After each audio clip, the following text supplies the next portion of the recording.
through reconciliation among leaders and members of the party at all levels. To most stakeholders, the nomination of Yobe State Governor Mai Mala Buni as chairman of the caretaker committee was quite appropriate, deserving, and befitting. Others who were privy to his outstanding managerial skills when he served as national secretary of the party said his appointment would clear the sinister coated storm that had bedeviled the party. It was a very perfect decision to appoint him to head the caretaker committee, to bring the massive experience he has built over the years in the administration and management of our party. And if you look at the other members of the caretaker committee, these are also people of integrity who have served in various capacities in their states. And I believe that the NEC took the right decision by appointing that caretaker committee to be headed by Governor Mai Mala Buni. Everybody expected the caretaker committee to hit the ground running. And that was what the caretaker did. The committee started work on reconciliation. And that should be the first exercise that the committee should focus, because you need to reconcile very, maybe sometimes even warring groups. But definitely, we had challenges in many chapters that required the intervention of the party and any leadership that could bring understanding and peace in those chapters. So the caretaker committee started work on reconciling the people, our members who had serious disagreements, some maybe even never saw eye to eye. And that was a masterstroke for us, because we not only reconciled in many states, or most states where we had contentions, but we even started getting people to be attracted, especially those who left in the midst of the crisis in the party, who left to other political parties now because of what they saw, that this party is now wearing a different look, has a leadership that will always be there to bring understanding and engender peaceful coexistence within the party. His Excellency the Governor of Yobe State, who is also doubling for the moment as the caretaker chairman of our party, is a stabilizer.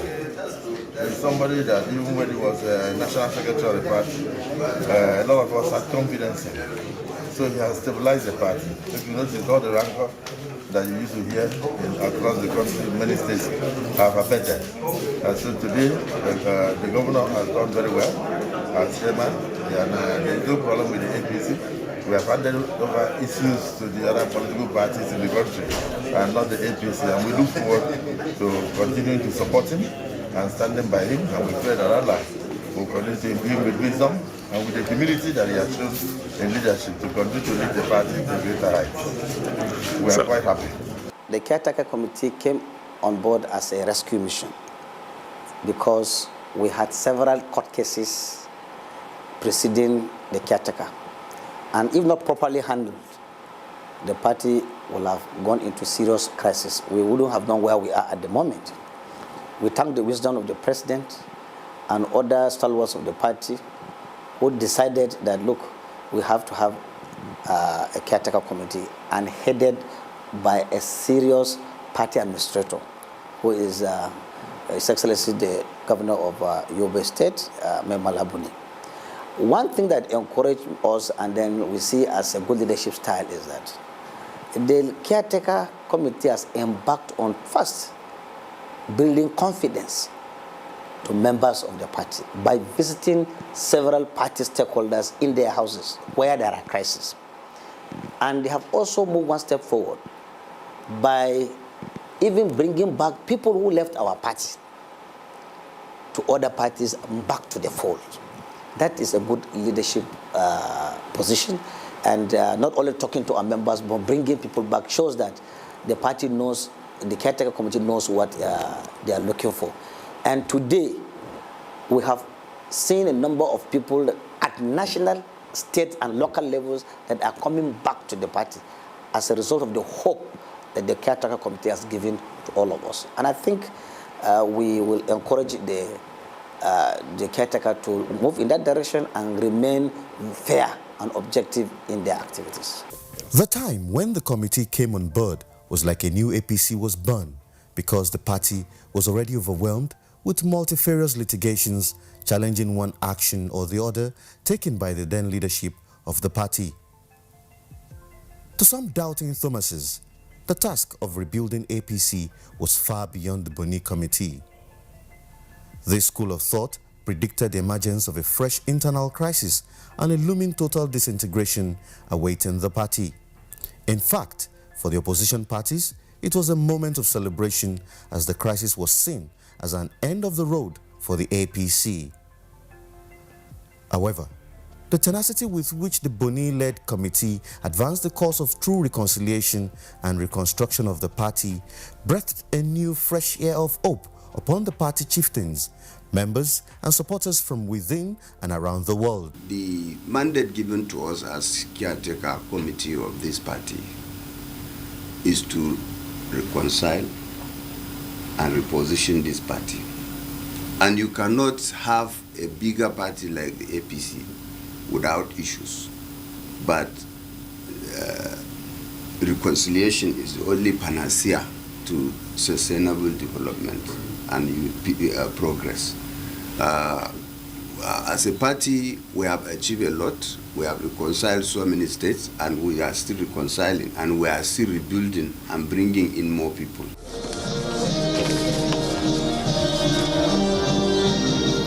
Already, the committee has recorded unprecedented success in bringing either two aggrieved members to reconcile their political differences in the interest of the party. From the north to the south to the east to the west, the committee engaged all its critical stakeholders, especially the founding members like Chief Bisi Akonde, national leader of the party Asiwaju Bola Ahmed Tinubu, among many others. Chief Bisi Akonde, a founding member of the All Progressive Congress, said his faith in a strong APC has been renewed with the caliber of members of the APC Reconciliatory Committee chaired by Yobe State Governor Mai Mala Buni. Chief Akonde disclosed this in an interview after a meeting with Governor Buni and 3 other governors and the party national secretary who visited him at his Ilaorogo country home in Osun State. He urged the committee to differentiate true party men from platform seekers for the party to grow. Having sought blessings, the Governor Mai Mala Buni Caretaker Committee shortly after recorded its first major catch, and the former Speaker of House of Representatives, Yakubu Dogara, who dumped PDP and returned to the APC. According to the Mai Mala Buni-led Caretaker Committee, APC under their watch is a moving train with enough space for all that care to move faster and steadily to their political destination. Normal political life has since begun at the party's various organs, including the National Secretariat, hitherto abandoned by the immediate past National Working Committee of the party. First was the unanimous endorsement of the Caretaker Committee by all the state chairmen of the party. This was then followed by the defection of some opposition members of the National Assembly into the APC. From Rivers, Bayelsa, Delta, Taraba, Bauchi, Zamfara, Kwara and Imo State, members are now better united than before. Our business is to grow our party, not to limit people. People make party, party doesn't make people. The more, the merrier. We shouldn't get intimidated by the quality and caliber of people joining our party because we feel they will deprive us of some certain positions. That is left in the hands of God. What is important is the success of the party at all elections. And once we achieve that, there will always be a room for someone. As crisis managers, The first task before the caretaker committee is to ensure victory at the governorship elections in Edo and Ondo states. APC lost its only state in the South-South, Edo, to the PDP candidate Governor Godwin Obaseki, who had left the APC to the PDP to seek re-election. It was, however, a different ball game in Ondo State as it enjoyed the total attention of the Mai Mala-led committee and made Governor Rotimi Akeredolu return elected for a second term with the overwhelming support of the people.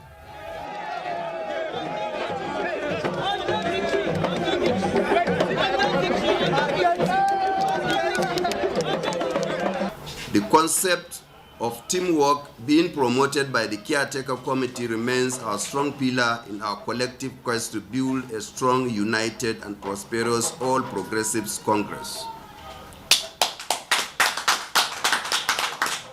I therefore enjoin all stakeholders, party members, and supporters to promote teamwork in all future endeavors for the party's success. Defection into APC is now the new normal. Already, Governor David Umahi of Ebonyi State, former Speaker of the House of Representatives Yakubu Dogara, and former National Chairman of PDP Senator Barnabas Kemade, former Ogun State Governor Benga Daniel, Senator Elisha Abo, Friday Makama, chieftain of PDP in Kogi State, are taking the lead. I have explained why I left the PDP. I said, owing to the prevailing circumstances, the situation on ground politically today, as a politician, you always choose options, variables. I mean alternatives that are available for you as a politician to be able to chant your cause and chant the cause of your people. The option left for me now, in the circumstance I found myself, is the All Progressive Congress, and I've decided to join it, so I don't lose out. This informed the decision of stakeholders and faithful party members to embrace the tenure extension of Governor Mai Mala Buni-led caretaker committee with 6 months. I'm glad to state with sense of satisfaction that the committee has within this period made tremendous achievements through genuine reconciliations and settling irreconcilable differences among critical stakeholders of the party. As I said earlier, if you don't manage your crisis will manage you. I am happy to say that the all-inclusive policy adopted by the Caretaker Extraordinary Convention Planning Committee has carried out stakeholders on board through appointments into various committees to contribute in the task of rebuilding the party. This has no doubt supported the committee's work in managing the crisis that bedeviled the party. I am glad to say that the support and cooperation extended to the committee translated into massive return of our key members and their supporters who earlier jettisoned the party. On the other hand, our efforts in winning members of other political parties into the APC recorded remarkable and unprecedented success. Today, we are proud of the growing numbers of very influential politicians and their supporters who have joined the APC. Our gate is wide open for every person who loves democracy. The APC train has left the station, but we keep stopping at various stations. If any person is willing to join, we'll pick you up. And there's a comfortable seat. In the Southeast, we have one governor now, but we are working so that by 2023, we will be able to have 5 governors who are APC. Article 9.4, subsection 1 of the party's constitution was clear on the need for periodic membership revalidation exercise, a task that has suffered setback until the coming on board of the Governor Mai Mala-led 13-member caretaker committee. Through this gesture, the caretaker committee has been able to give hope to its members, especially those states affected by internal dispute through the reconciliation committees. Nigerians have answered this call to come and join APC. Those that are there to revalidate their membership are there. Those that will do fresh registration, they are there. We have explained the essence of this registration because it's long overdue. The constitution of our party, precisely Article 9(4), says after every 6 months we are expected to update the register. As you know, most of our members, some members, they have left the party and some came in. We have to clean the register. This is a process to do that. APC should register nothing less than 100 million Nigerians. That will further democratize our party. That will further give everybody a sense of belonging and the opportunity for members, registered members of the party, to participate in all the activities that they desire to participate, from congresses in the wards, at this local government level, the state level, and of course at the national level. And the more the merrier. If you restrict participation to registration, then you have to register as many people as possible for maximum participation by the masses of the people in your party activities. And I think this is what the president was saying, that build this party from the bottom up, go to the wards, empower the people with their registration or membership cards. Let the people take a decision on whatever that they have interest on that affects the party. And that is what the caretaker committee and other leaders of the party are trying to work hard to ensure that it happened. Another major milestone we have recorded as a party is the membership registration and revalidation exercise. The exercise is conducted to establish the numerical strength of the party to provide a guide in our planning processes. It also provides every member with a true sense of belonging and ownership of the party. It is our belief that the membership registration and revalidation exercise will promote the bottom to top policy agitated for the party. Similarly, the committee took the bold step of reviewing the party's constitution to take care of ambiguous positions and loopholes that have caused confusion and controversies over the years. This will make our party dynamic and to be in tune with changing times. It is worthy also to note the inaugurated tripartite executive, legislative, APC consultative committee, which is ensuring synergy, good governance, and accelerated implementation of the next level agenda being championed by the APC-led government. Yes, one of the critical mandate of the caretaker committee, led by Honorable Mai Balamubuni, the governor of Yobe State, is to bring peace to APC everywhere. This is a critical mandate. This is our core mandate. We will pride ourselves that we from the South-South that are in this committee, that we have done it. Putting people together and moving ourselves. We are not interested in contesting for the presidency. We are not interested in being the leader of South-South. We provided a platform and we look inward and said, we have not done well. We are declining. So we need to ask, what is the problem?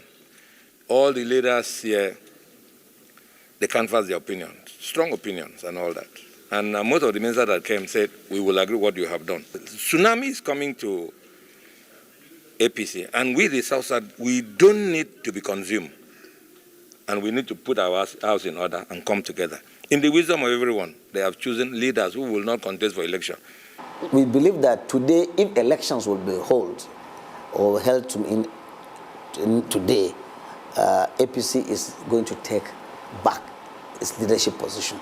And this is as a result of the good work that the caretaker committee, and in consonance or in collaboration with the party structures at both the states and at the local levels. So this party is very strong.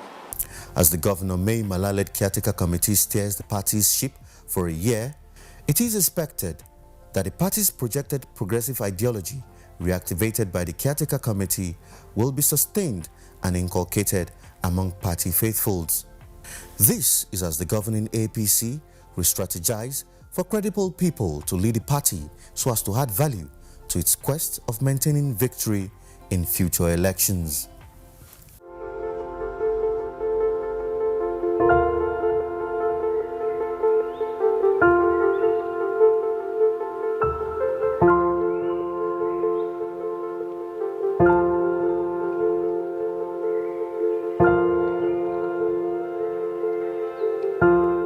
This is NTA International.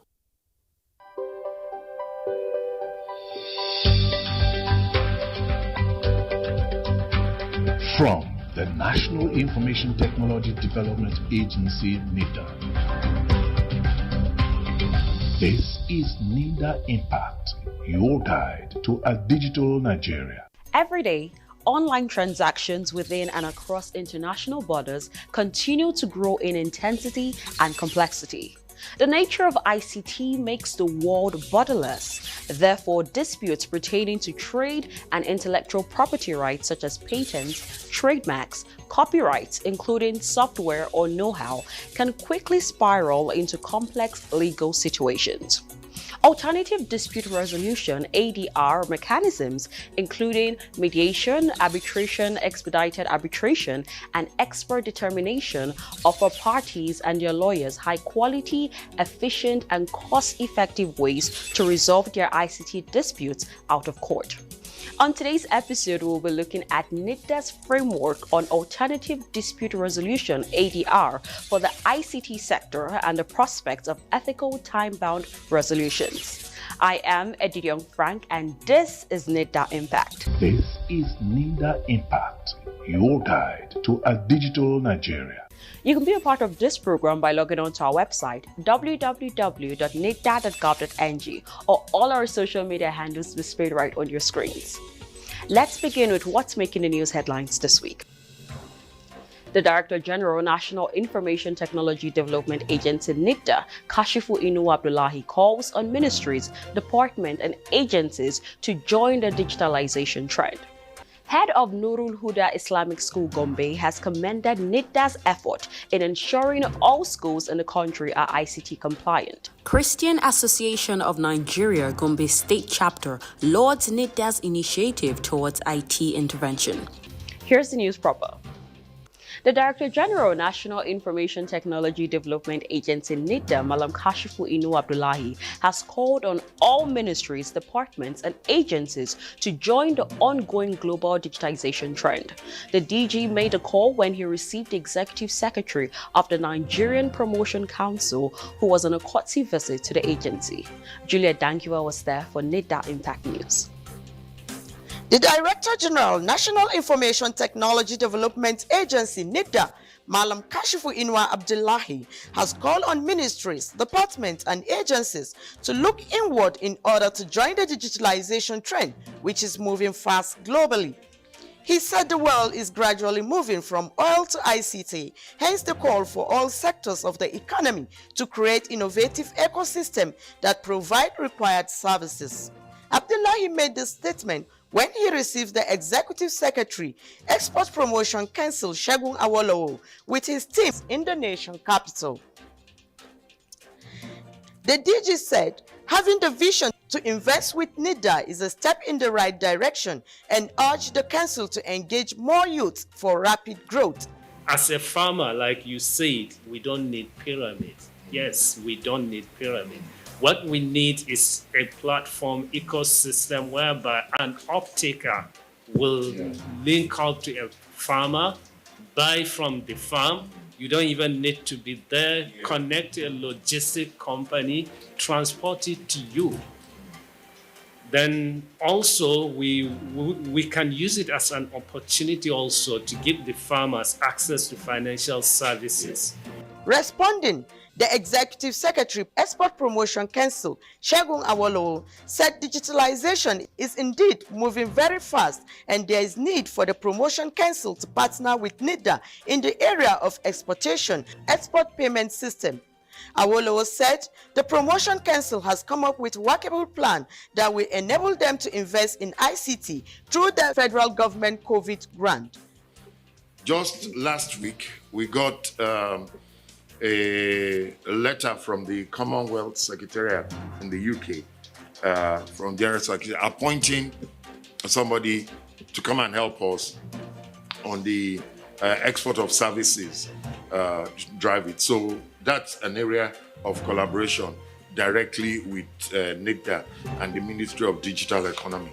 Let's see how we can capture services, how we can earn foreign exchange directly from services and not just diaspora remittance. The DG appreciates the initiative and calls on all agencies to emulate this kind of initiative in order to achieve the current administration of President Muhammadu Buhari's agenda on digitization.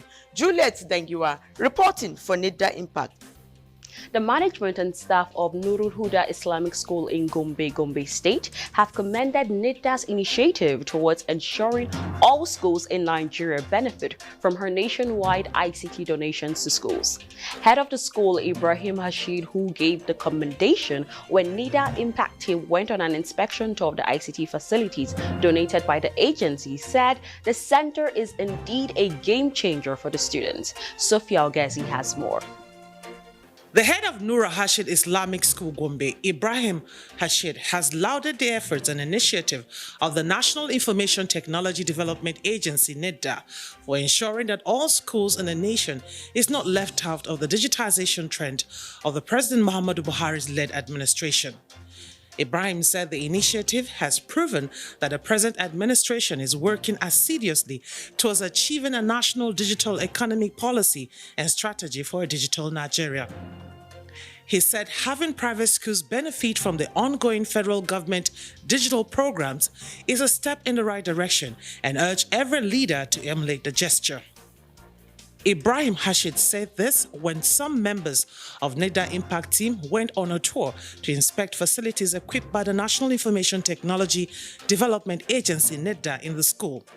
Sincerely, we hold a lot of appreciations to the entire management of NITDA for bringing this to us, for considering Nurul Huda International Academy as one of the centers to benefit from this huge and massive project. We sincerely appreciate NITDA, and we also extend the appreciation to the federal government at large. The students of Nura Huda Islamic School Gombe were full of appreciation for the timely intervention of NITDA, as the intervention came in the nick of time when students had to do online learning, attend classes virtually due to the pandemic. First, I want to thank the NITDA that brought the LIC, the computers, and the printers to us. We are very excited. We are really happy and impressed about this because it will really help us and improve us. Really appreciate it. This LRC is a very nice place, and it teaches us how to type in the computer and how to do some of our assignments and researches that we don't need. I'll be happy to thank the NITDA company for this LRC lab. Thank you. I thank NITDA for providing a good router and good computers for the students. It gives an avenue not only for the students but for the entire community of Nurul to come a bit closer to the digital world. The students, however, call on the federal government to ensure more such intervention go to as many schools as possible across the nation in order to have a digitally skilled generation at all levels of study. Sophia Ogezi, reporting for NITDA Impact. The Christian Association of Nigeria CAN Gombe State Chapter have lauded NITDA's initiative towards ensuring that youths in the country are empowered and benefit from the digitization trend of President Muhammadu Buhari's led administration. The chairman and other officials stated this when NITDA Impact's team took a tour of the facility and intervention the association received from NITDA. Here's the report. In continuation of the ICT intervention by the National Information Technology Development Agency, NITDA, in Gombe State, the Christian Association of Nigeria, CAN, Gombe State Chapter received ICT facilities from the agency. Speaking to the NITDA Impact team during the inspection tour of the facility Gombe State chapter, Chairman and Caretaker Secretary Apostle John Adedigba said the intervention was timely as youths in the state are in dire need of such intervention to take them off the streets. He said youths are full of potential, ideas, and innovations, so engaging them with digital skills will not only keep the youths from social vices, but it is in line with President Muhammadu Buhari's National Digital Economy Policy for a Digital Nigeria. This intervention has come, is timely, because if we look at the situation we are in the country today, the youth need something doing, they need empowerment, they need work to do. So this intervention will help us to have entrepreneurship, to help other youth that have nothing doing to keep them busy, so that they will not be out there to do what they are not supposed to do. Chairman Youth Wing Christian Association of Nigeria, Gombe State Chapter, Deacon Yusuf Haske, also lauded the initiative and pledged proper utilization of the intervention, while calling on the present administration not to relent in ensuring that the gesture goes round all the states of the Federation in order to take the youths off the streets totally. This is going to help us in so many ways. I don't know if you were told that about 2 or 3 numbers of youths have been put through, how to operate, how to take charge, of this ICT unit center. All of this was done by the Honorable Minister of Digital Economy.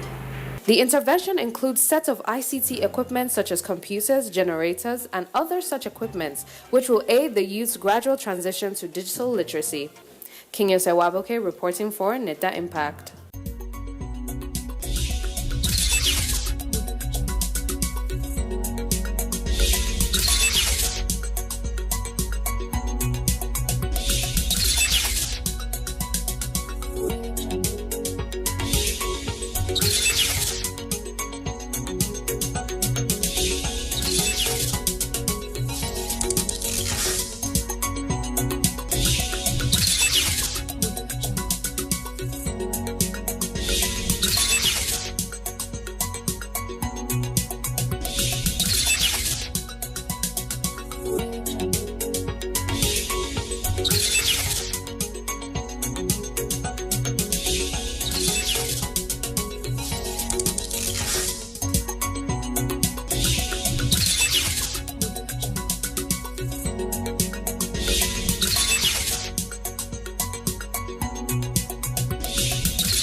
Today's special report is on NITDA's framework on alternative dispute resolution, ADR, for the ICT sector and the prospects of ethical, time-bound resolutions. Everyday online transactions within and across international borders continue to grow in intensity and complexity. The nature of ICT makes the world borderless, and as such, disputes pertaining to trade and intellectual property rights, such as patents, trademarks, copyrights, including software or know-how, can quickly spiral into complex legal situations. ICT disputes are multifaceted as they are technical. For this reason, when parties to ICT transactions get involved in conflicts, the most important thing to do is find a time and cost-effective manner to resolve the issues in order to avoid disruption of technology development, investment, and consumer interests. Conventional courts are not often well equipped to handle the intricacies because conflicts are complex and require expertise. Alternative dispute resolution (ADR) mechanisms, including mediation, arbitration, expedited arbitration, and expert determination, offer parties and their lawyers high-quality, efficient, and cost-effective ways to resolve their ICT disputes out of court. This is especially true of contractual disputes involving parties from different jurisdictions. International online transactions are also growing in Nigeria. It is inevitable that conflicts will arise as a result of the use of Internet and Information and Communication Technology (ICT). Nigeria's judicial system is currently ill-equipped to handle disputes relating to parties in an ICT setting. Legislations can be very expensive, while judges and lawyers lack the requisite technical expertise to litigate ICT-related conflicts. This is what informed the development of a framework on alternative dispute resolution developed by the National Information Technology Development Agency (NITDA). The ADR framework defines ICT conflict prevention as a body that ensures that conflicts in an agreement or ongoing ICT projects are identified at an early stage, resolved, and prevented from escalating further. Within the NITDA ADR framework, ICT disputes refers to disagreements between parties who agreed concerning hardware, computer components and peripheral devices, software, IT consultancy, cloud services, or internet services. The elaborate ADR framework also encapsulates the establishment of an online dispute resolution (ODR) platform. The ODR platform is seen as the most innovative and interesting aspect of the ADR, given that it is an online dispute resolution platform. The ODR platform allows for resolving of ICT disputes online, from filling, neutral appointment of arbitrators, online discussions, and rendering of binding settlements. The ADR framework has provision for the establishment of a body specialized in the field of organization and ICT, and is made up of experts in IT conflict management that will offer ADR options to resolve and, where necessary, settle disputes in ICT-related matters. The objectives of the body are: 1. To inform the respondent party about the complaint with the aim of settling the dispute between parties. The body shall provide an electronic complaint form to the parties. 2. To enhance cross-border transactions and market integration online while providing means of resolving disputes where it arises in the course of a transaction. 3. To provide the parties an ADR entity with the translation of information which is necessary for the resolution of ICT disputes. A complaint is valid to the extent that the ICT agreement initially contains an arbitration clause accepting that all disputes should be resolved by the agency, or parties voluntarily consent to applying ADR to resolve ICT disputes. The complaining party must fill in the electronic complaint form and ensure that there is sufficient information as to the course of the dispute.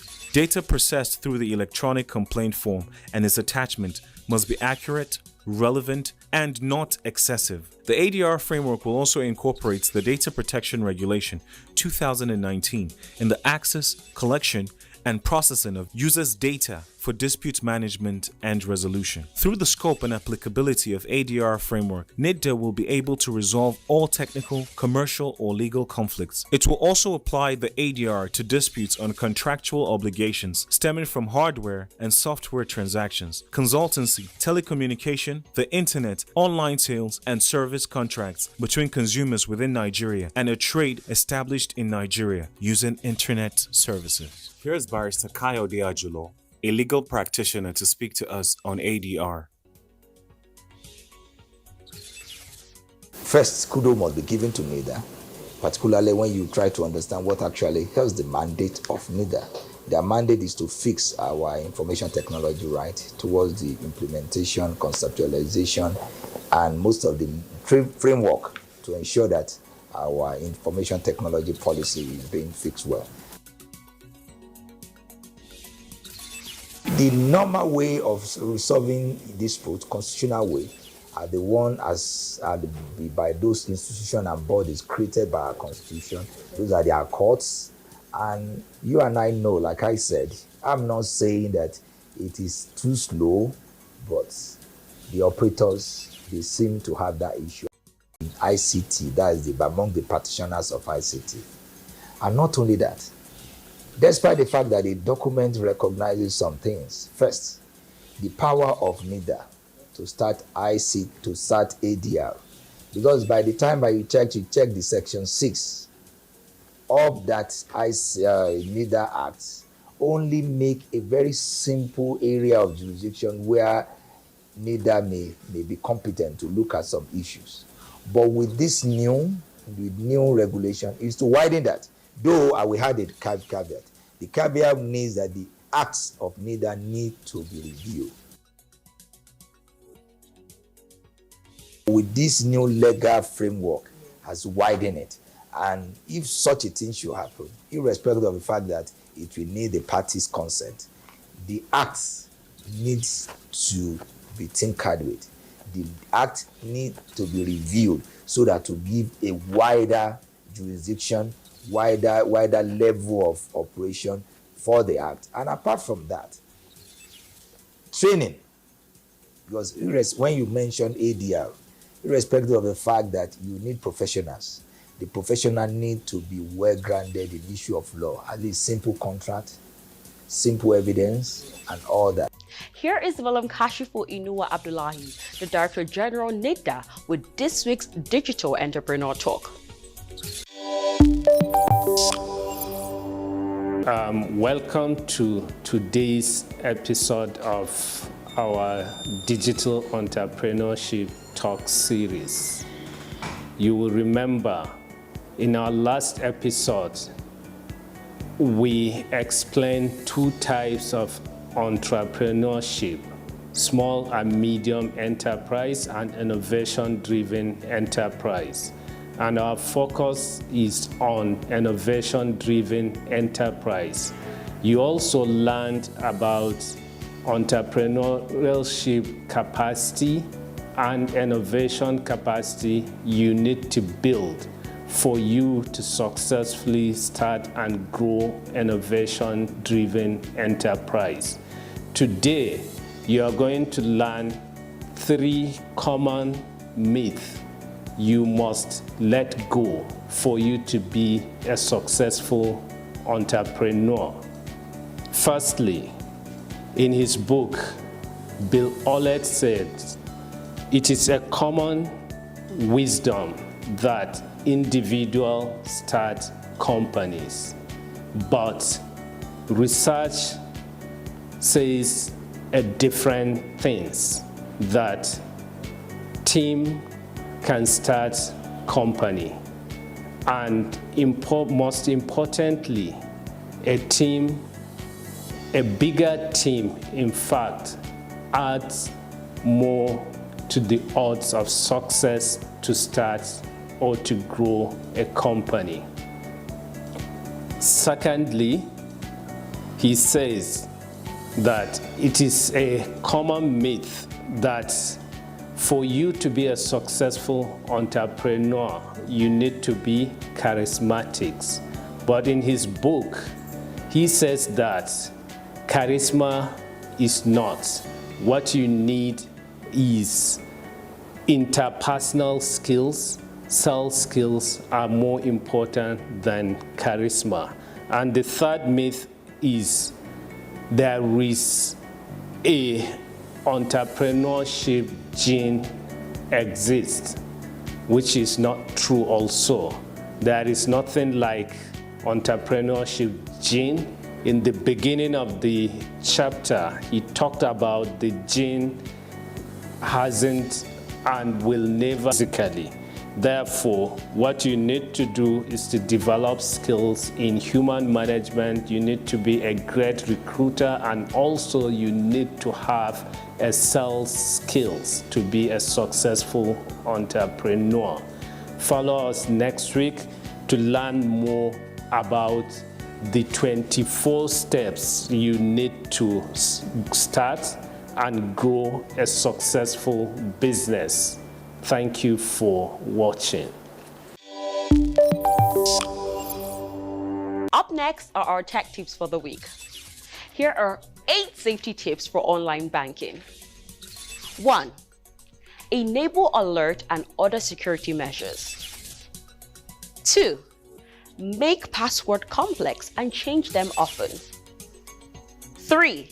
Ensure web address start with HTTPS. 4.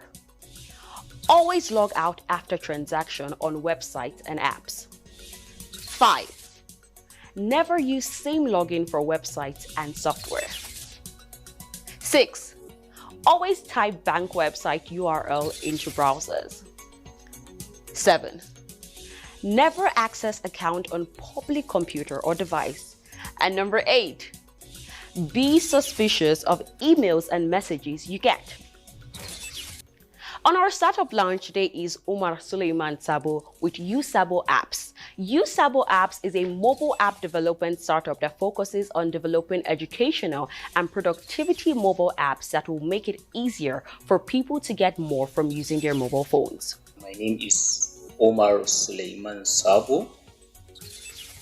I am a computer engineer, mobile app developer. I am from Abuja, Jigawa State. Sabo Apps is a mobile development startup that is in Jigawa State. We founded this startup in the year 2019. Our startup is focusing on developing educational and productivity mobile apps in order to help people maximize their time spent while using their mobile phones. We have already published some few apps on Google Play Store, and we are on the process of publishing in App Store also. It's by enabling students to be able to read something or to learn something on the go while they are using their phones. We plan to make our apps in such a way that you can be able to access educational materials, applying or with minimal usage of data. Even if you are in a place where you have no network reception, you can be able to learn something, and more people can be able to use our apps comfortably. We have gained a lot of positive feedback from people and some suggestions on how to improve our apps in order for more people to be able to access our apps. For example, on like the way we are going to incorporate both visual and audio materials. Through the scope and applicability of the ADR framework, NITDA will be able to resolve all technical, commercial, or legal conflicts and apply to disputes on contractual obligations stemming from hardware and software transactions, consultancy, telecommunication on the internet, online sales, and service contracts between consumers within Nigeria and a trade established in Nigeria using the internet services. To learn more on how you can benefit from our activities, kindly log on to our website www.nitda.gov.ng or all our social media handles displayed right on your screens. Until we come your way next time, our special appreciation goes to the President, Federal Republic of Nigeria, President Muhammadu Buhari, the Minister of Communications and Digital Economy, Dr. Isa Ali Pantami, the Director General of NITDA, Malam Kashifu Inu Abdullahi, and the entire management and staff of NITDA for this program. I am Eddie Young Frank. Stay blessed.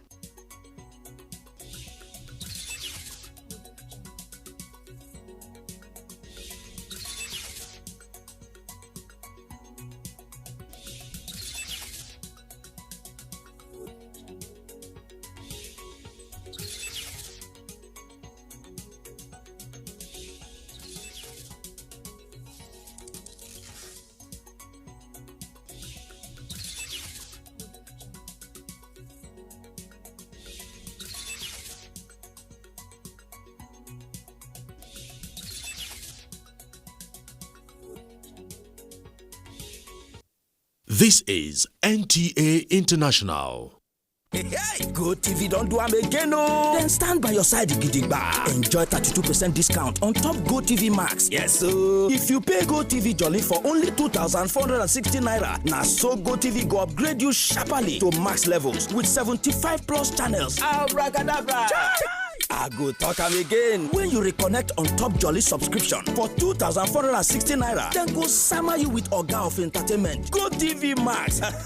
Make you enjoy Indian series for Star Life, La Liga, Premier League football, Big Brother Naija highlights on Africa Magic, Nigerian Idol, BET, Cartoon Network, and etc. Better discount, better savings. GoTV truly there your side, oh. Existing Max customers as at first March, not follow for this offer, oh. Terms and conditions dey. GoTV, love it. You can follow us on all our...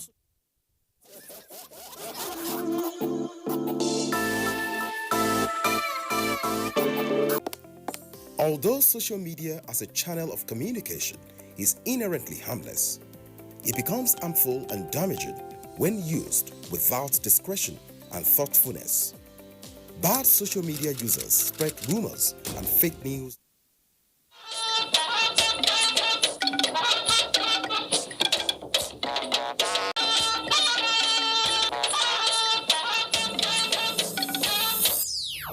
These challenges underscore the need for the international community to work together to collectively identify appropriate measures to globally overcome these challenges.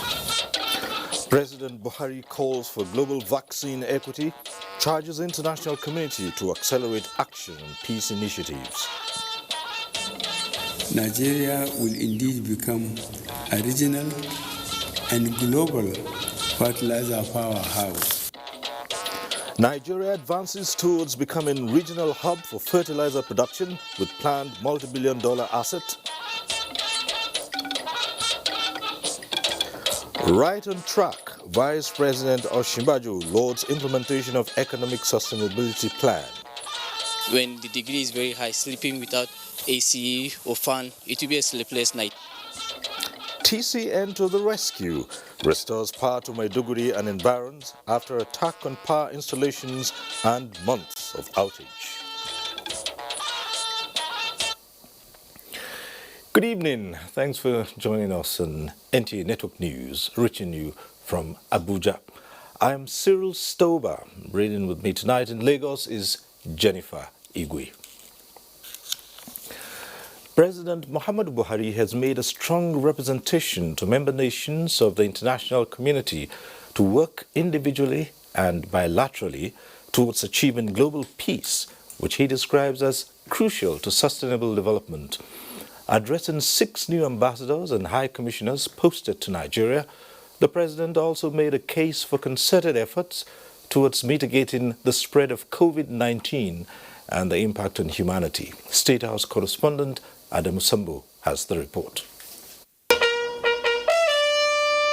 It was a highly befitting diplomatic welcome for the new envoys on arrival at the seat of the Nigerian government to formally assume official responsibilities. They are High Commissioner Muhammadu Musa Nji of the Gambia, Kim Yong Chai of the Republic of South Korea, Thomas Felix of Slovak Republic, John Gerard Donnelly of Australia, High Commissioner Masadur Rahman of Bangladesh, and Ambassador Yao Riberi Butiamko of Guinea-Bissau. President Muhammadu Buhari, who received their letters of credence individually, said Nigeria enjoys very good bilateral relations with their countries, stressing, however, that the cordiality needs to be deepened and expanded in the greater interests of their people. In addition to the fraternal relations between us, the one thing Nigeria has in common with your countries is peace.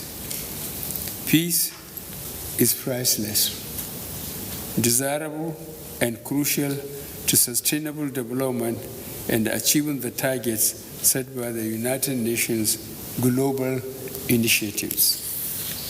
Achieving global peace is vital to attaining food security.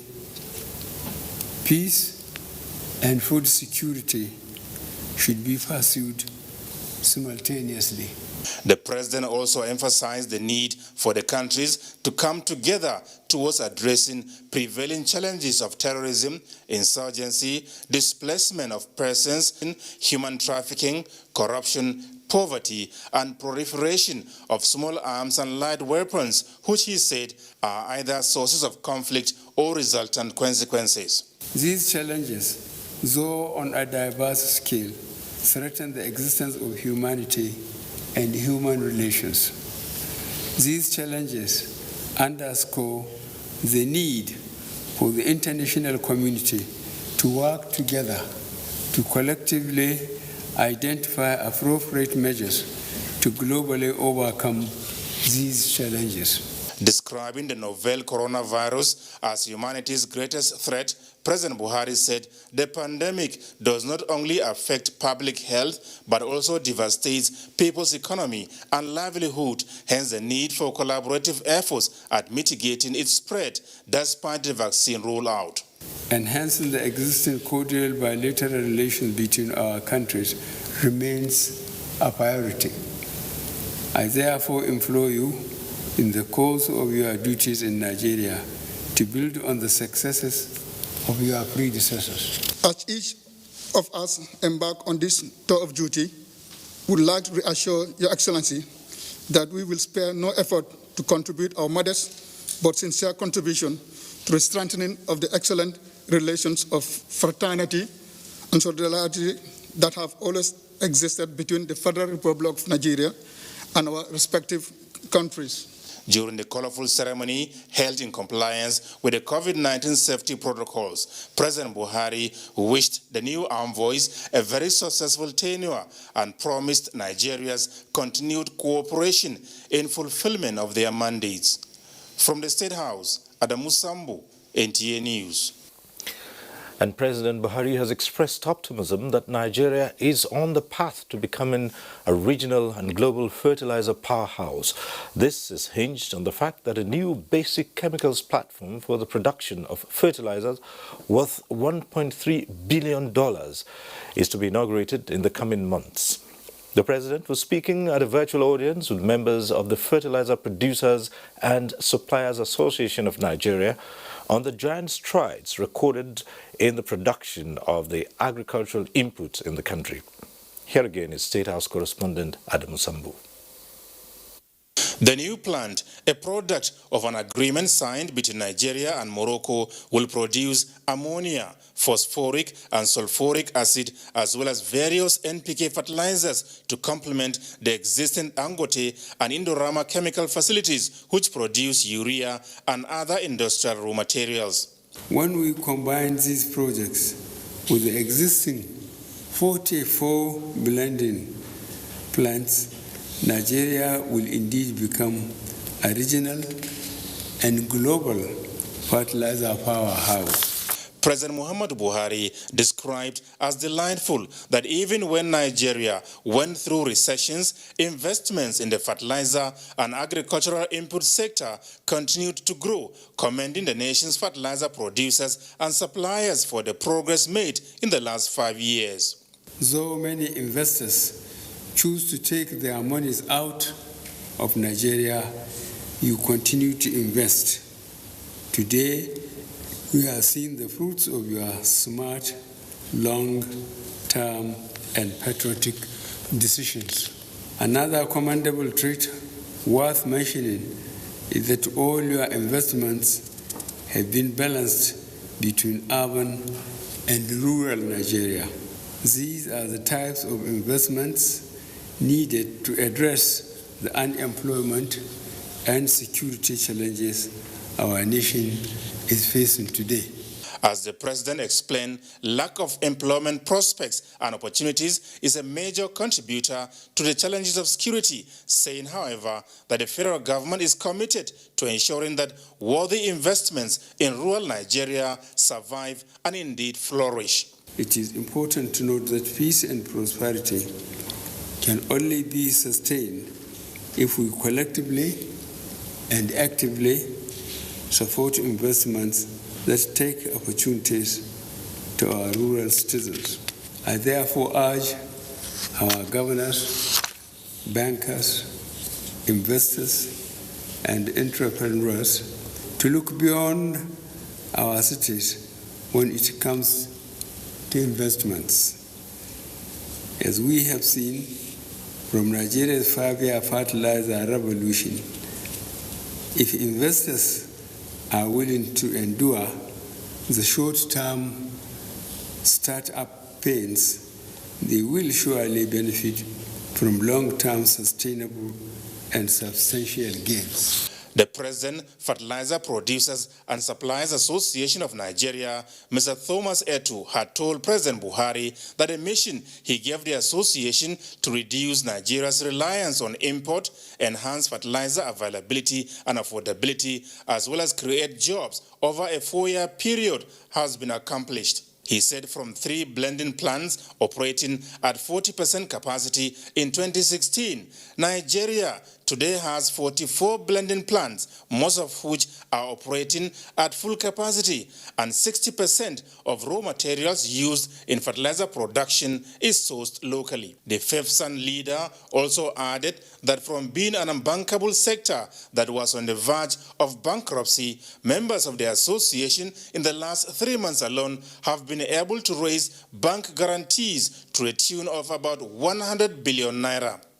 From the State House, Adamu Sambu, NTA News. Right, and joining me live in the studio is President Fertilizer Producers and Suppliers Association of Nigeria, FEPSAN, Thomas Etu. Thanks for joining us. Good evening. Now, straight away, just give us a sense of how the Nigeria-Morocco partnership under the Presidential Fertilizer Initiative increased investments in that sector within the last year alone.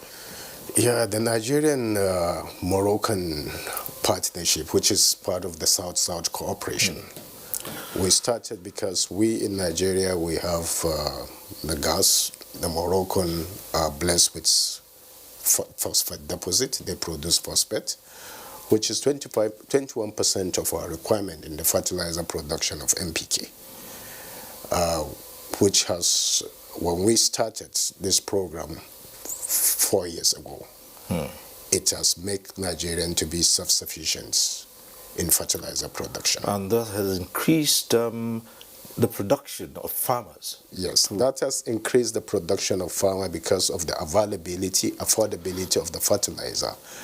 Now the farmer used to get 2 tons per hectare. Now on some crop like rice, maize, for rice farmers are getting between 5 to 8 tons per hectare. That has improved the economic of the farmer. Well, the question of fertilizer has always been a heated one, especially talking about prices. But tell us, how is this complaint by some blending plants operators over the 5,500 naira agreement on every 50 kilogram of fertilizer being handled? Yeah, well, when the program started, the 5,500, that was a gesture by the president as to make fertilizer affordable for the common farmer in Nigeria. But that's the NPK 2010 fertilizer. But there are over 20 different type of NPK. But this particular NPK 2010 was what was put for 5,000 for the period of 3 years, and the president extended for another 1 year, making 4 years. Okay. Now the industry has been restructured by Mr. President for sustainability.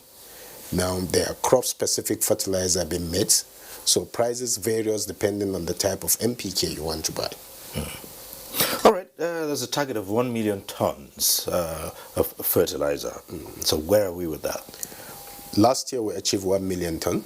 This year we're going to hit 1.5 million. As I talk to you, as of March, we're at 600,000 metric ton. Right now. By June, we should be at 1.5 million. So you're projecting between now and the end of the year, and perhaps between now and the end, by the end of the season, September, we should hit our 1.5 million tons. And next year we'll increase by another 500. We'll be a next exporter of fertilizer. Oh, Nigeria. Fine, we'll leave it there, and we'll check with you some other time, find out how it's going. Thank you. Thomas Etu, President, Fertilizer Producers and Suppliers Association of Nigeria, FEPSAN. Thanks for coming on. Good. Thank you, sir. Right, and joining me live in the studio is Right. In other news, more than 50% of the 500 billion naira budgeted for the implementation of the Economic Sustainability Plan, which is designed to cushion the effects of the COVID-19 pandemic on Nigerians, has been released, with over 2 million jobs saved and created. This was made known by Minister of Finance, Budget and National Planning, Zainab Ahmed, at the monthly meeting of the Committee on the Implementation of the Economic Sustainability Plan, chaired by Vice President Yemi Osinbajo. State House correspondent Jide Unifadi reports. We restated our commitment to lift 100 million Nigerians out of poverty over the next 10 years. However, by the end of March 2020, it was clear that the world was in serious crisis, both on the health and the economic fronts. Flashback to March 30th, 2020, when President Muhammadu Buhari inaugurated the Economic Sustainability Committee with Vice President Yemi Osinbajo as the chairman. To Nigeria. Among the terms of reference include developing a clear economic sustainability plan, a response to challenges posed by the COVID-19 pandemic, provide a fiscal and monetary stimulus package, including support to private businesses most affected by the pandemic and vulnerable segments of the population, propose a clear-cut strategy to keep existing jobs and create opportunities for new ones. At its March 2021 virtual meeting on how far, the Vice President noted that progress made in the implementation of the plan is impressive. The committee was also briefed that over 2 million jobs have been both saved and created since the implementation of the sustainability plan, especially around MSMEs, the survivor fund, the payroll support, construction, and a lot of rehabilitation that was going on, including the 774,000 jobs that were created around special public works in each of the local governments in the country. So there has been quite a bit of progress, and the Vice President and members of the committee are committed to even doing more. Laula Konde, Senior Special Assistant to the President of Media and Publicity, the Office of the Vice President, says the committee was encouraged to further intensify efforts to meet the aims and aspirations of the President in bringing succor to the people of the country. In the State House, Jide Onifade, NTA News. You're watching Network News on NTA. More reports shortly. Stay with us. Bunch of broomsticks symbolize immense strength in unity of numbers. APC, unarguably the largest political party this side of sub-Saharan Africa, strategically chose the broom to convey all that the party stands for: unity, strength, and diversity. In the APC, everyone matters. President Muhammadu Buhari are making giant strides in the areas of infrastructure, such as railways, road networks, strategic bridges, more schools, hospitals, provision of funding for agriculture and SMEs. No administration has made so much investment in youth, women, and people living with disabilities. Take a stand today. Welcome to the APC. This message is sponsored by the caretaker chairman of the All Progressive Congress and the executive governor of Yobe State, Alhaji Mai Malabuni.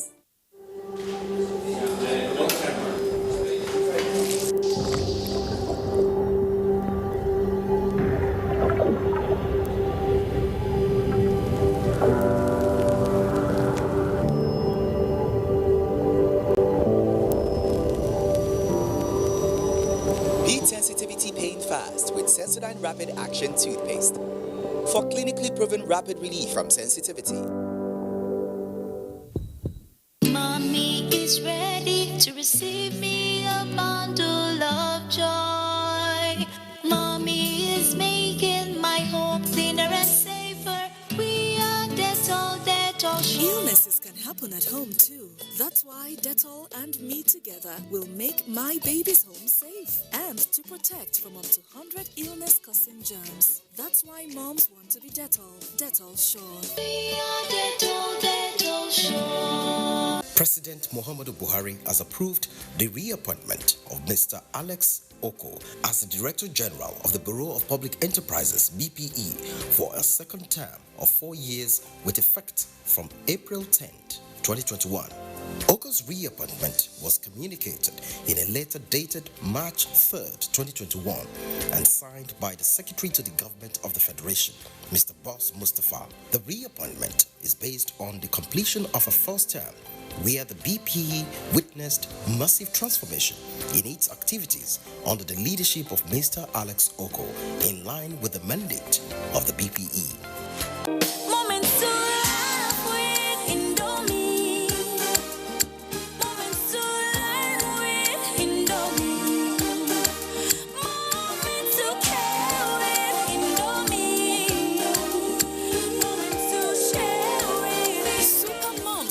Special family moments with your love. Celebrate these delicious moments with Indomie noodles. Indomie noodles, tasty nutrition, good for you.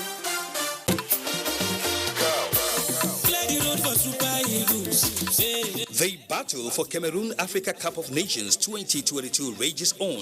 It's Nigeria versus Benin Republic in Porto Novo on Saturday, 27th March, with the second game against Lesotho coming up on Tuesday, 30th March at the Tesla Balogun Stadium, Lagos, live on the network service of NTA. Kickoff is 4:30 p.m. for both matches. Take advantage of this great opportunity and partner with us. For adverts and sponsorship, please contact Bola on 0803 7044286, Hawa 0803 3121 022, Betsy 0803 3324 328, or Tayeige on 0803 7000 799.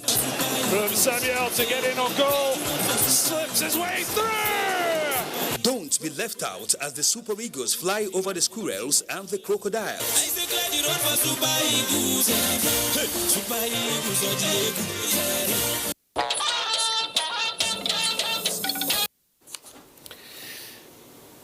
President Muhammadu Buhari says Nigeria is sustaining favorable climate for the socio-economic and political transformation of the country, as well as other state actors on the African continent. Abubakar Usman Akwanga reports that the president was speaking at the 30th summit of the African Peer Review Forum held virtually. President Muhammadu Buhari, who was represented by the Minister of Foreign Affairs, Geoffrey Onyema, joined other African leaders and multilateral partners to participate in the virtual conference, was emphatic that Nigeria is developing far-reaching measures to complement the strategic growth plan of improving infrastructure and human resources. The adoption of the roadmap for the second review of Nigeria, the strategic tactical meeting in preparation for the self-assessment process on the conduct of the second review. He appreciated the excellent role played by Chairman of the Forum and President of South Africa, Cyril Ramaphosa, in the coordination of African peer review mechanism and appealed for its sustenance. The President dwelt more on strategies being put in place to have a strong and viral economy for the general well-being of the citizens, acknowledging the honor done to Nigeria's Chief of Staff, Professor Ibrahim Gambari, who is now a member of the panel of eminent persons for West African certificate. The minister, on behalf of the federal government, sympathized with African leaders on the sad passing of a Pan-African leader and President of Tanzania, John Magufuli, saying his demise has robbed the continent of one of its finest public figures. In Abuja, Abubakar Usman Akwanga, NTA News. Turning to the legislature now, the sophistication of drug abuse in Nigeria has exposed loopholes in the National Drug Law Enforcement Agency Establishment Act, and this has necessitated an amendment. National Assembly correspondent Ignatius Unko reports that a bill to that effect has passed second reading in the Senate and subjected to public hearing. In 1989, the National Drug Law Enforcement Agency was established by Decree number 48 and was last amended in 1992. 29 years after, the Act is lacking adequate teeth to bite. This is worrisome because of the level of sophistication of drug abuse in Nigeria. At this public hearing convened by the Senate Committee on Drugs and Narcotics, the National Assembly, the National Drug Law Enforcement Agencies and other participants agreed that the amendment is very significant, especially with Nigeria's current security challenges. The drug abuse, trafficking and crime are interrelated and have negatively impacted on so much in our nation and through crime and insecurity. The Senate will be prompt in its consideration of the bill when it returns in plenary. I'm confident we will do justice to the issues before us with our obvious seal. The amendment canvasses restriction of sentencing discretion of judges for mandatory penalties, increase in the amount of fine for punishment, and stiffer penalties for drug-related convictions, ranging between 15 years to life imprisonment. And I want to thank you so much for your observation regarding the seizures recently, and of course, because of the renewed effort of the chairman adopting new measures as well as approaches and covert operations to ensure that we have to become effective. The time is up for the act to be amended. If it's fully amended, we are sure that it will deter people from going to this business.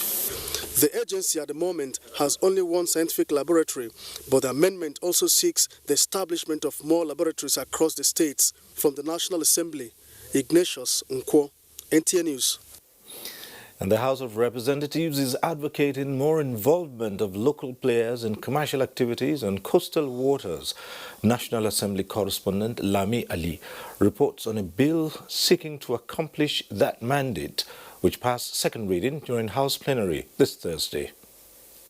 Sponsor of the bill seeking to amend the Coastal and Inland Shipping Act, Representative Linda Ikpeazu pointed out that some level of restriction should be placed on foreign vessels used for commercial activities on domestic waters in order to promote development of indigenous tonnage. We have a lot of administrative bottlenecks, and this has shortened the Nigerian people and the government. Cabotage law is very important, especially it has to be made effective. Other bills passed at second reading include a bill to move quarantine from exclusive to concurrent list, sponsored by Tajuddin Abbas, a bill to establish Federal College of Education, Bende, Abia State, sponsored by Benjamin Okezie Kalu, and a bill seeking amendments of the National Directorates of Employment Act from Bamidele Salam. The objectives of the Directorate: review the composition of the board and enhance its funding regime of the Directorate for better access to credit facilities for youth self-empowerment. The House Deputy Speaker's bill seeking amendments to the Orthopedic Hospitals Management Act received the support of members. We have a balanced system of our healthcare services within the orthopedic sector in Nigeria. Meanwhile, 8 bills were passed during plenary. The lawmakers adopted a motion from Representative Salisi Iru appealing for assistance to victims of recent fire incidents at the Central Market in Katsina. The victims and their dependents will be demoralized if urgent steps are not taken to provide relief materials with sustainable measures that will rehabilitate the destroyed market. The alleged refusal of the head of service of the Federation to post 35 persons employed by the Federal Civil Service Commission was raised by Representative Sani Bala, and the prayer adopted. Other persons recruited along the 35 affected persons have since undergone various stages of career development, including confirmation into the civil service and indeed promotion to the next levels. The House has adjourned plenary to 13th April 2021 for the upcoming Easter celebration. From the National Assembly, Lami Ali, NTA News. Secretary to the Government of the Federation, Boss Mustafa, has pledged to ensure that ministers render account of ecological funds used for the execution of projects under their ministries. This was when he received the House of Representatives Committee on Ecological Fund. Kenneth Nanim reports. The Secretary to the Government of the Federation, Boss Mustafa, and the lawmakers are on the same page on the need to tackle ecological challenges across the country. The SGF enumerated successes recorded with the ecological funds nationwide, but explains that constant withdrawals from the ecological fund reserved for the federal government after the states and local governments have received their monthly allocations are no longer sufficient to execute ecological emergency projects across the country, which he said must be reviewed in collaboration with the National Assembly. Because of the dimension of the funds now, we can't procure quarterly. We've reduced it to twice a year. So we have to wait for the funds to gather while the ecological problem is deteriorating. The sites are increasing in size. The devastation, either by way of flood or deforestation, is increasing. But you have to wait because the monies have gone. Under President Buhari's leadership, we have approved 280 projects across the 36 states of the Federation. 260 have been awarded, 240 completed. Out of these 240, 215 completed, commission are handed over to the beneficiary communities. Earlier, the House Representatives Committee on Ecological Fund appealed to the SGF to intervene and ensure that ecological funds are not utilized for purposes other than the ecological emergency projects. There are some agencies of government who actually have their direct appropriation from the budget, but they have equally been passed through the act of the parliament to take some certain percentage from ecological fund. And it would not interest Your Excellency to note that there was no day we ever invited them to come account for what they have been taking for ecological fund.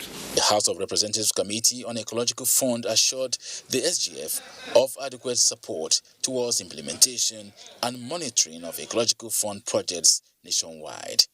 Kenneth Nanim, NTA News.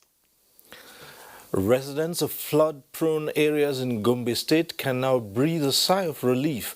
Correspondent Emmanuel Akila reports that this is courtesy of the World Bank intervention funds attracted by the federal government and made available for states to key into. Environmental degradation due to gully erosion has taken alarming dimensions in some parts of Gombe State. Malang Inna, Kagarawal, and Gombe State University communities are the worst hit. My house is between two gullies, and when it rains, I cannot go to the mosque for prayers. We face challenges of flood disaster, resulting in collapse of buildings and loss of lives. The federal government's initiative under the Nigeria Erosion and Watershed Management Project, NEWMAP, in collaboration with the state governments, attracts World Bank funds to help the states tackle such capital-intensive projects. After meeting all the requirements set by the World Bank, our paid compensation was 97.4 million naira, covering 120 individuals. Gombe State University, as one of the beneficiaries of the concerted effort by the federal and state governments in controlling gully erosion in Gombe State, has its structures secured. Faculty buildings, and of course to the eroding with the most of the environment, we don't have the roads. It has also denied our access to some parts of the campus. Now with this one, now we'll have easy access to the campus. It is a 7.5 kilometers length of gully eroded site that is being controlled to improve quality of life. The project is built to be completed before the next rainy season. In Gombe, Emmanuel Akila, NTA News. The Minister of State for Petroleum Resources, Timipre Silva, is appreciating the National Assembly for exhibiting a high sense of responsibility and patriotism in the work done so far towards the passage of the Petroleum Industry Bill. Addressing journalists on the current status of the bill, the minister said if passed into law next month, as promised, the nation's economy will be significantly impacted as the country strives for a sustainable future. State House correspondent Adam Musambu reports. Of the NNPC and the Executive Secretary of PTDF, the Minister of State Petroleum Resources dwelled extensively on the objectives, possible gains and impact of the Petroleum Industry Bill on the nation's economy. It will create additional infrastructure across petroleum value chain.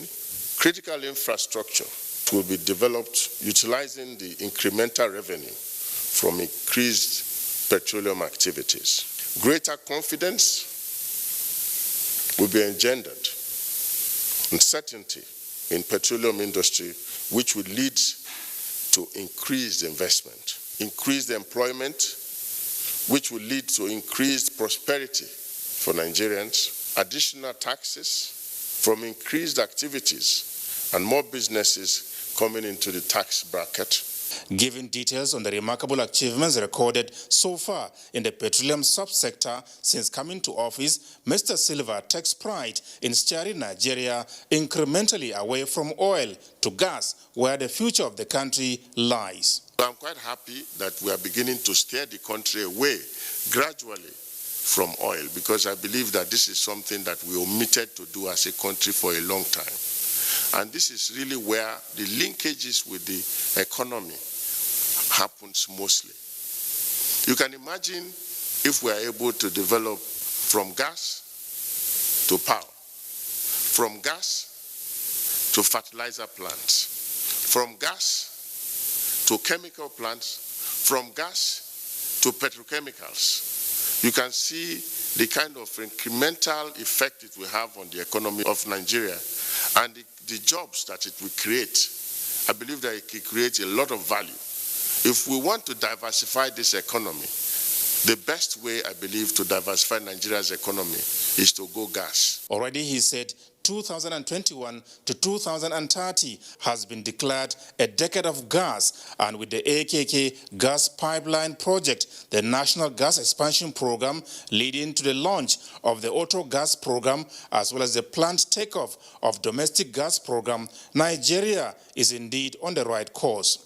The Group Managing Director of the NNPC used the opportunity to confirm that with consumers now buying petrol at 162 naira per litre instead of the actual price of between 211 to 234 naira, the difference is being carried in the books of the National Oil Company to the tune of between 100 to 120 billion naira monthly. And I can confirm to you that NNPC may no longer be in position to carry that burden, because we have our own issues, and that's why eventual exit from this is completely inevitable. When that will happen, I do not know, but I know that there are engagements that are going on.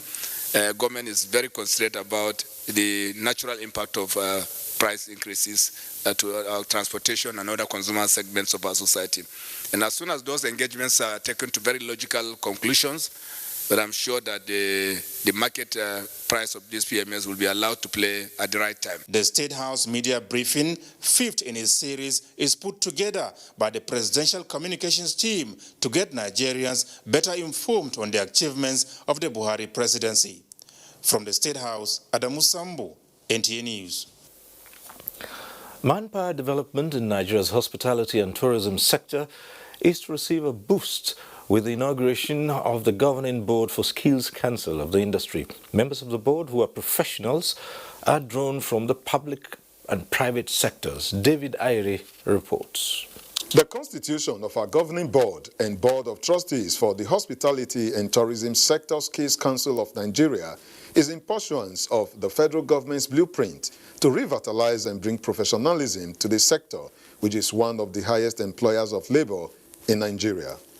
The Minister of Information and Culture, Lai Mohammed, represented by the Permanent Secretary in the Ministry, appealed for proper certification of the sector's workforce. You are aware that the hospitality and tourism sector has been worst hit by the COVID-19 pandemic. We have a lot of work to do, to ensure that this sector is brought up, to the expectations of the ministry. To look into how we can bridge the challenges of skills gap, and to also address other emerging challenges and crises in the industry.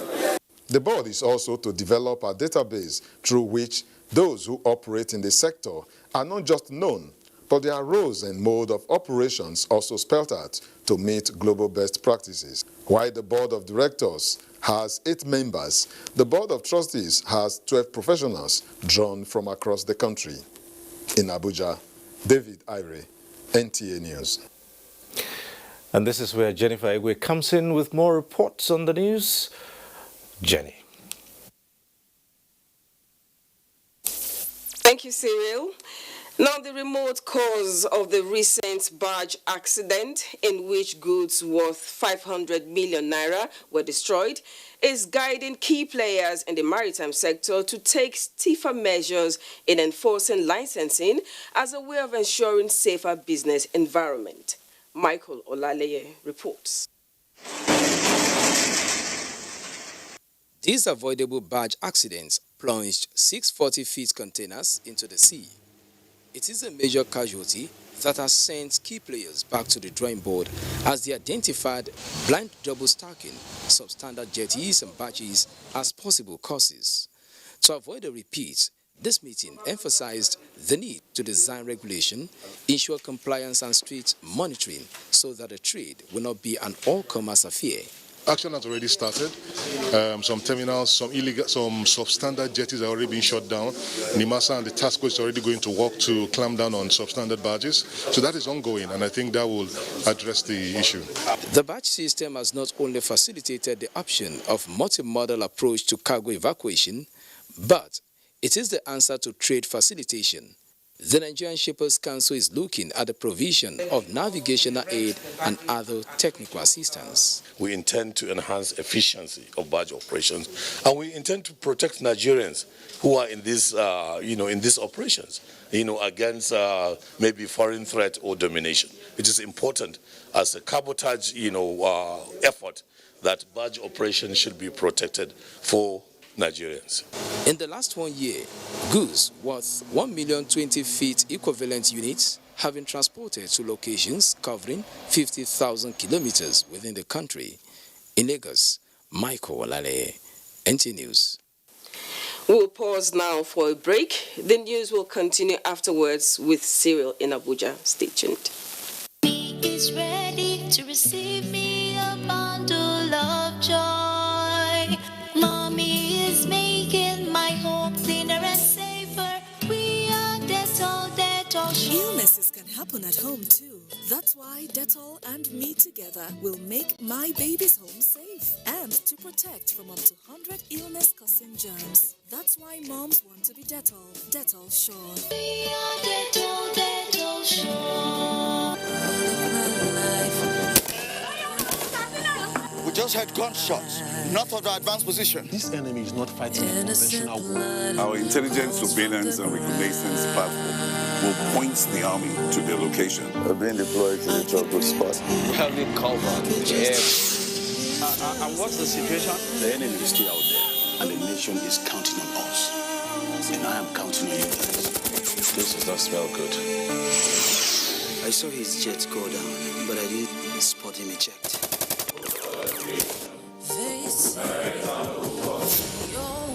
I'll just like for you both to make me a promise. Hey, we don't need this energy. Here we stand for our men, while our husbands stand for our nation. Eagle Wings, showing in a cinema near you.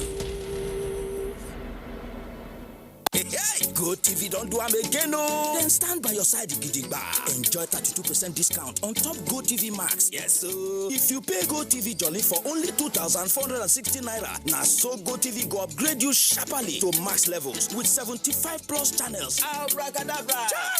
I go talk am again. When you reconnect on top Jolly subscription for 2,460 naira, then go summer you with Oga of Entertainment. Go TV Max. Make you enjoy Indian series for Star Life, La Liga, Premier League football, Big Brother Niger highlights on Africa Magic, Nigerian Idol, BET, Cartoon Network, and etc.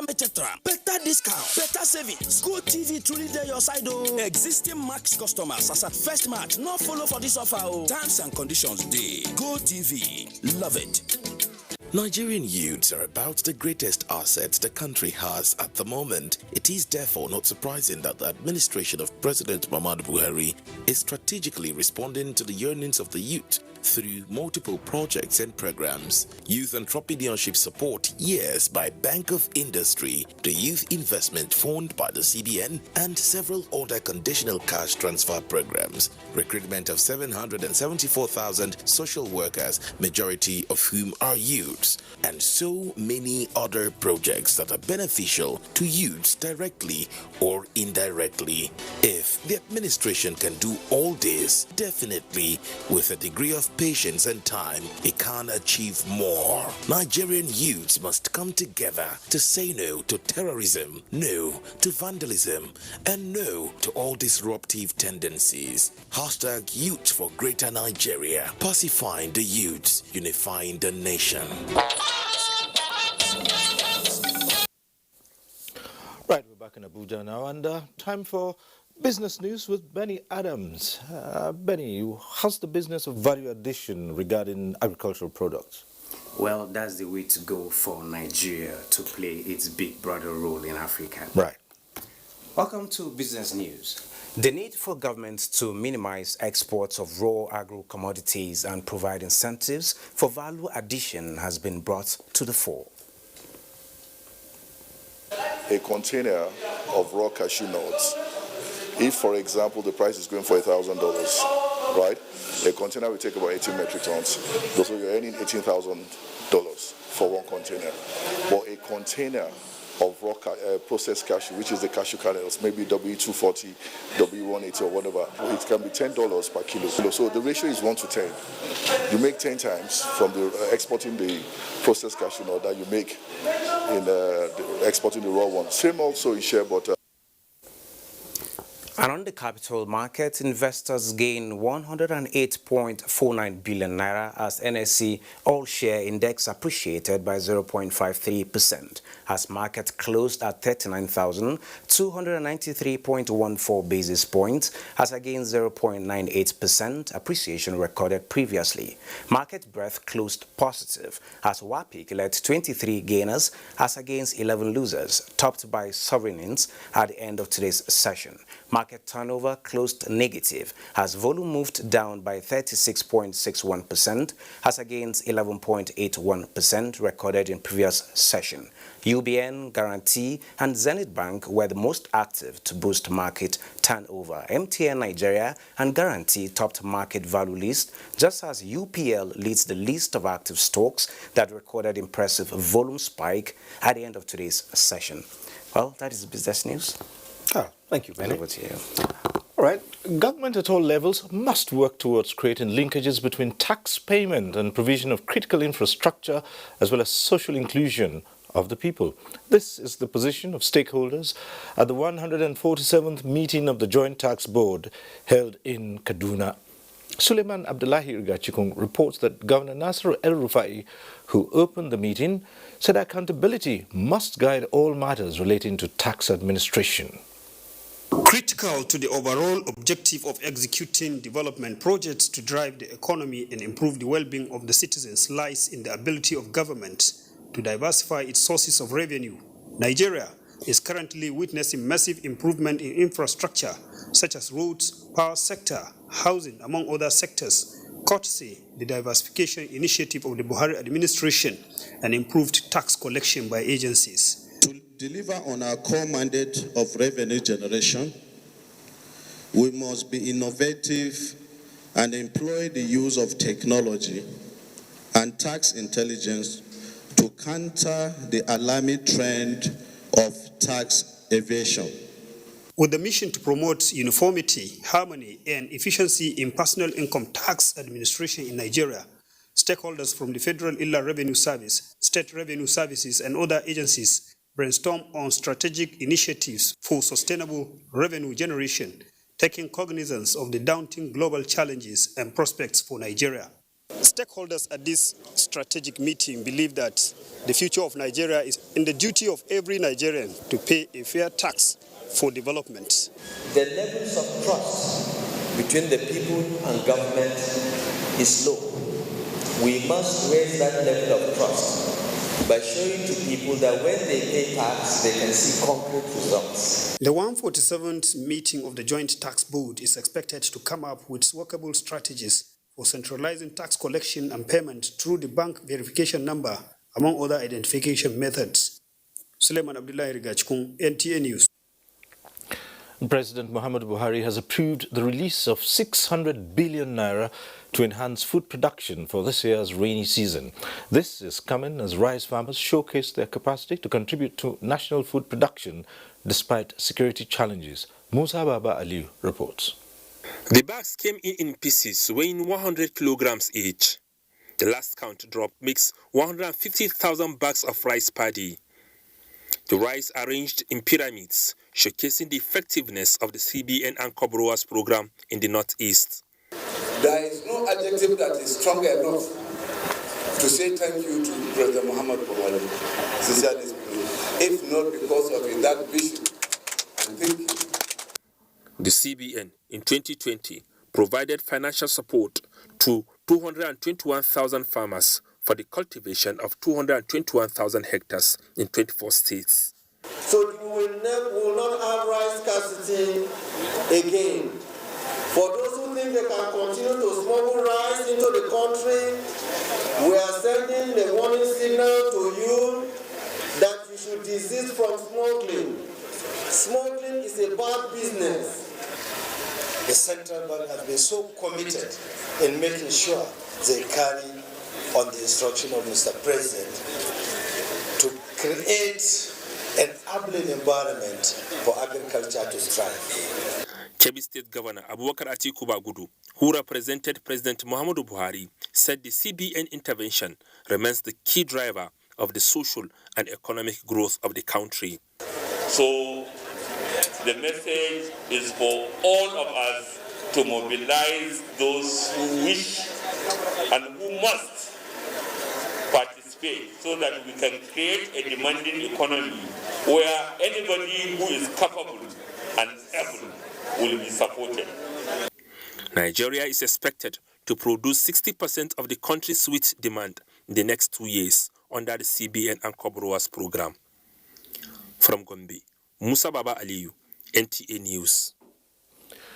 Nigeria's First Lady, Mrs. Aisha Buhari, who is a global tuberculosis champion and ambassador, has indicated that she will be working with the Stop TB Partnership, an international group, to elicit gender-sensitive TB responses at global and national levels. In a statement, the First Lady revealed that the organization has developed tools for human rights, gender and stigma assessments by supporting country programs and partners to carry on these assessments and address the findings. She further stated that together with other partners, they've empowered and supported TB survivors and communities to embrace gender aspects to create an amazing TB women network by promoting and encouraging women in innovation and women in leadership positions to end TB. A book entitled Strategic Turnaround Story of a Government Agency, written by Dakuku Peterside, the former Director General of the Nigerian Maritime Administration and Safety Agency NIMASA, is being described as a must-read by key players at a virtual presentation. Lydia Sampson reports. 4 years the author spent at the helm of NIMASA as Chief Executive Officer was not only to improve the Nigeria's maritime sector, but was also taking notes. Few months after his exit, he has come up with a book that reveals the inner workings of government institutions and how they can be reformed and repositioned to deliver effective and efficient services. It also demonstrates several important theoretical policies and practical principles laid out in the different chapters. I believe today's lecture provides the fitting opportunity for us as citizens to discuss and contribute to the search for lasting solutions as a complement to efforts already being put in place by government. Kipler says the book will fill a gap that is currently lacking in Nigerian public life, that is the need for those who manage public assets to share their experiences and knowledge at the expiration of their tenure for others to note. In Abuja, Lydia Sampson, NTA News. The sustained power outage experienced for 2 months in Maiduguri, the Borno state capital, and its environs is now a thing of the past following the restoration of power supply, a development which many hope would aid in turning around the fortunes of the people. Iyagumsu Abubakar has a situation report.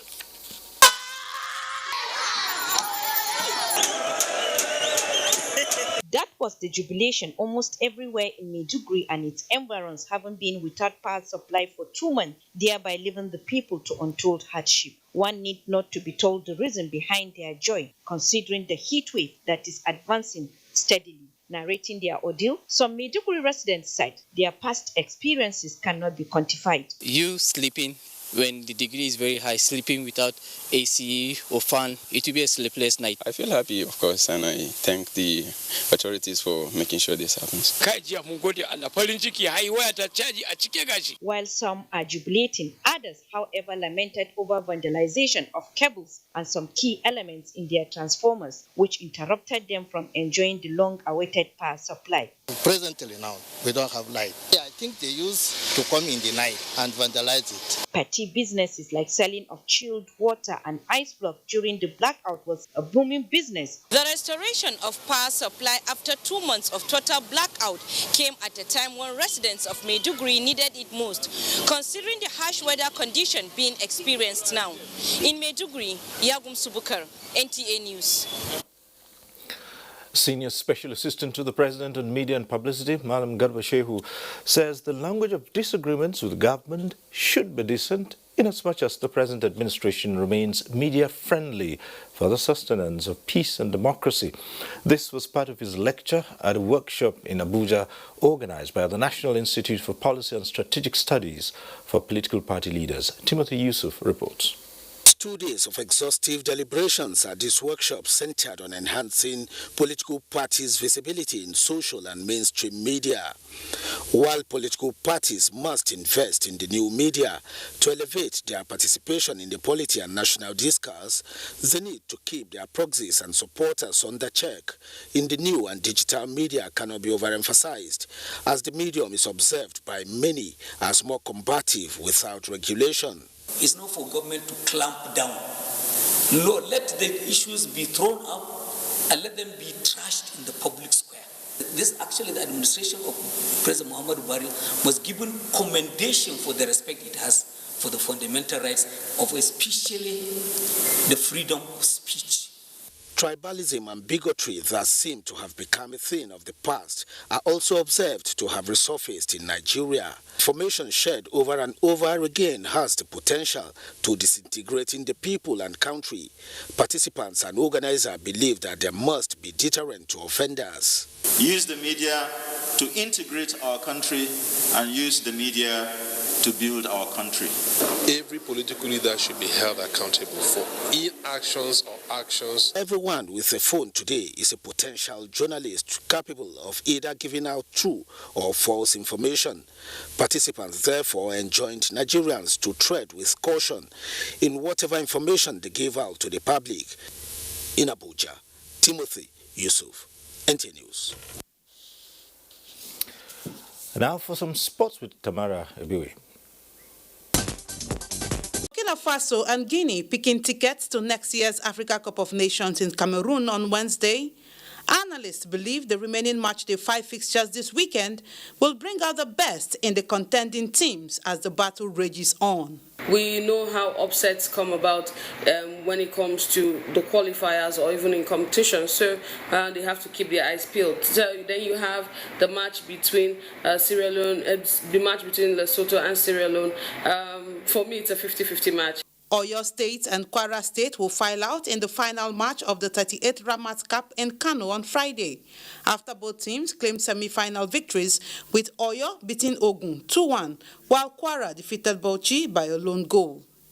And finally, as the maiden National Principals Cup enters its final in Abuja, coordinator of the tournament and director of grassroots sports development at Demola Are tasked national sports federations on proactiveness as a means of boosting the sector. They must go back to age group competitions, not waiting for Olympic Games, All African Games, and then waiting for federal government to dole out money for them. The national finals of the maiden Principals Cup is slated for March 27 to 30 at the Moshood Abiola National Stadium, Abuja. With sports update, Tamara Ebiwe, NTA News. And that concludes Network News tonight. Remember to stand with the NTA against rape and rapists. I'm Cyril Stover. Good night.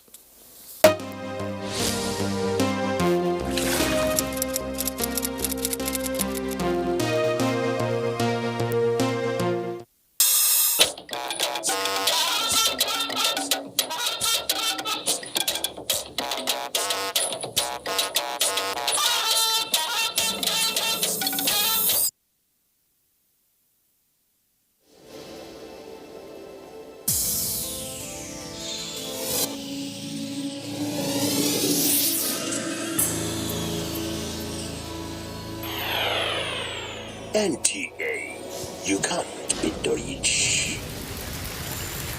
You can follow us on all our social media platforms: Facebook at NTA Network News, Instagram at NTA Network, Twitter at NTA News Now, YouTube at NTA News Online, or visit www.nta.ng. For live streaming, visit www.nta.ng/live. Now, you can stay updated on the go, be it on your TV, iPhone, laptop, or iPad, or download the NTA mobile application from your Play Store or App Store. NTA, you can beat the rich.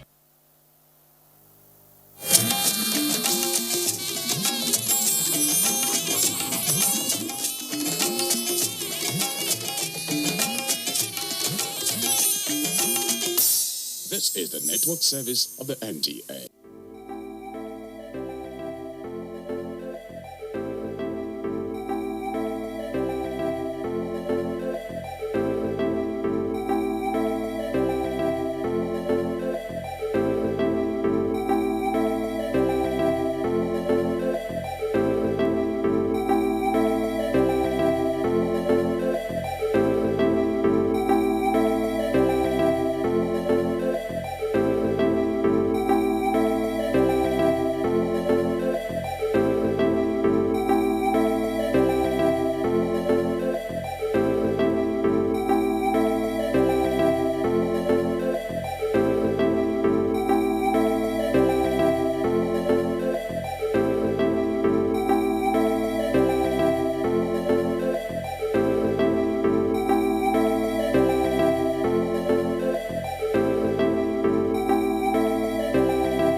Contemporary times require practical skills to remain competitive and relevant in your organization. Therefore, take advantage of NTA TV College short proficiency courses to sharpen your professional skills. Basic Broadcast Accounting and Auditing. Date 19th April to 30th April 2021. 2 weeks. Audio Engineering, Operations and Maintenance. Date 19th April to 23rd April 2021. 1 week. Protocol, Event Management and Public Relations. Date 3rd May to 14th May 2021. 2 weeks. Intermediate Camera Operation Techniques. Date 17th May to 11th June 2021. 4 weeks.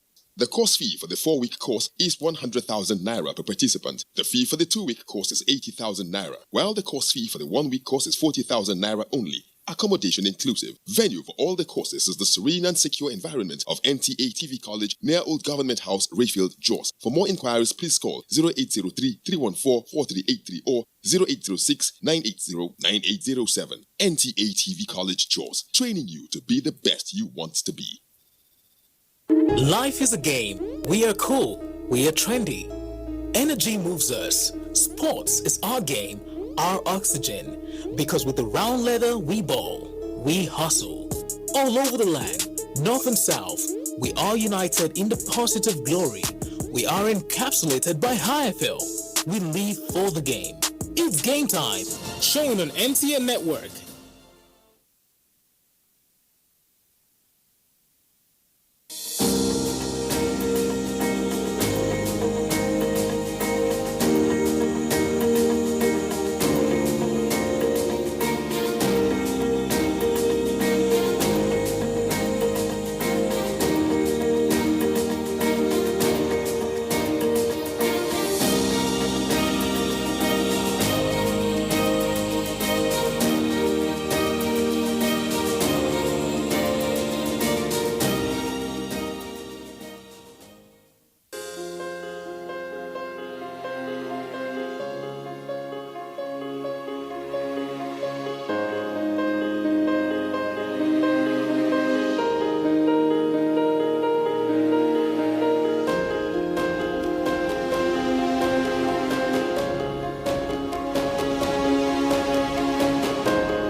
this vaccine is safe and it has been certified safe and usable by NITDA.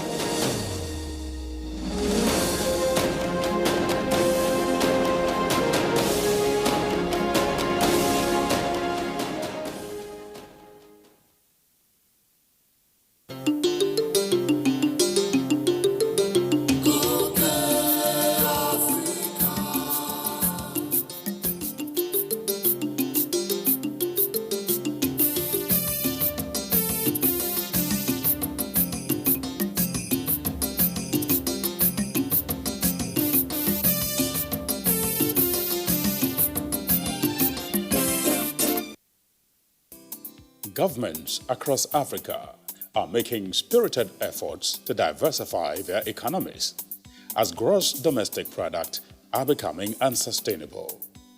On this episode, we took a farm tour to Benin Republic and stopped over at the historic city of Porto Novo for a meal at Shanghai.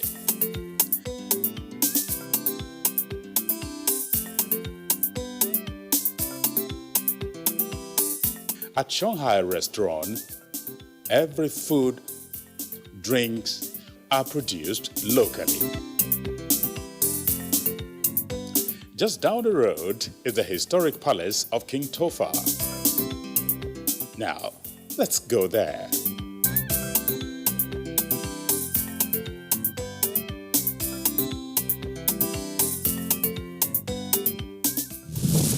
Here is a young servant of the king. They have to shave half of the hair, and after the new moon, the second place like this is on the head of this young servant. The king know a week, a month, a year. It's like a calendar of the king by the old time calendar of the king. Here is a divinity for protection. A divinity for protection. We call it Tohosu in our language.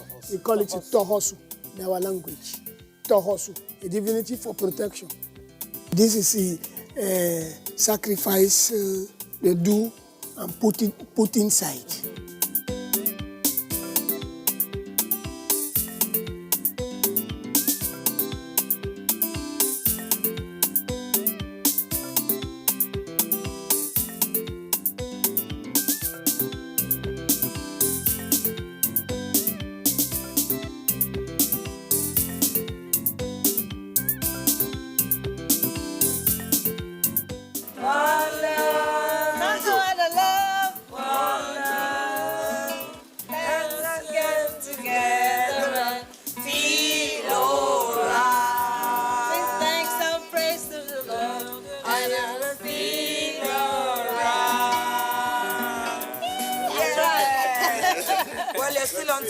Africa, and we're having so much fun. Stay tuned and don't you go anywhere.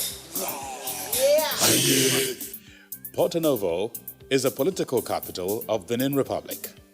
So come with us to Cotonou, first to our host, God's own travel agency, GOTA.